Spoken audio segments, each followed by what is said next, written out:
नज़म है जी mother Teresa के नाम। ये नज़म जो मदर टेरेसा नूं नोबल प्राइज़ मिलिया सी 1979 च, उदों लिखी सी मैं। सादी साड़ी च जापे देवी, तैनूं मां कहण च नहीं कोई बुराई। मन्निया कि तेरे अंदर हमदर्दी का समुंदर होवेगा, विश्व नूं समाउण जोगा प्यार भी।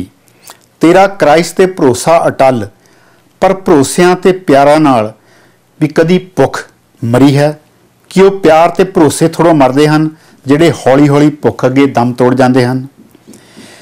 भुख नाल विलकदे बच्चे दे मूँह च बुरकी पाउण लई कुछ लोग लुटेरियां दे गोदामां चों दाणे चुराउंदे हन, तां उन्हां नूं मौत मिलदी है इनाम।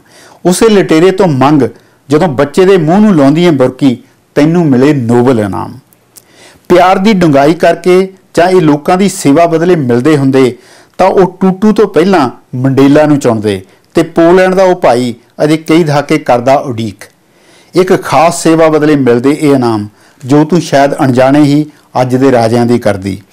ये राजे तेरा हमेशा पुज के करदे सत्कार, उन्हां हथ आई तू एक गैबी ढाल।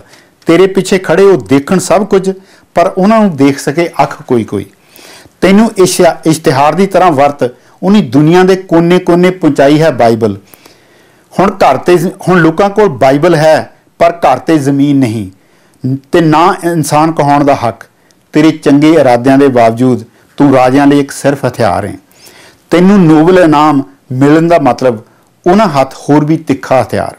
अजोके राजिਆਂ दा राज अशोक दे राज वांग देश के एक सिरे तो दूजे तक ना जावे। ये तो न्यूयॉर्क की किसी 30वीं मंजिल तो सैकड़े मुल्कां दे सीने चीरदा बिजली के करंट वांग वापस उत्थे मुड़ आवे।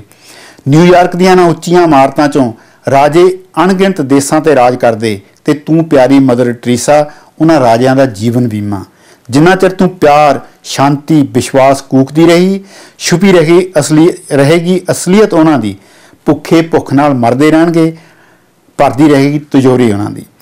अपनी किस्मत के खुद मालक बनदी जिन्ना चिर ये बच्चे नहीं सिखते जाच, भुख इन्हां तो सदा लई हराई ना जानी। जे तू सचमुच चाहें ये जीण इंसानां वाला जीवन, इन्हां नूं अपने हक्कां दे संघर्ष यकीन करना दस। इन्हां नूं भगत सिंह बारे दस, ची गवेरा ते स्टीव बीको बारे दस। लग जाएगा छेती ही पता तैनूं इस सबक दे असर दा। तैनूं तेरे राजे नोबल इनाम नहीं, न्यूयॉर्क की उच्ची ताकी चो चलाई एक गोली बख्शणगे ते एल सैल्वाडोर विच किते किसी गुमनाम कबर विच सुट देणगे।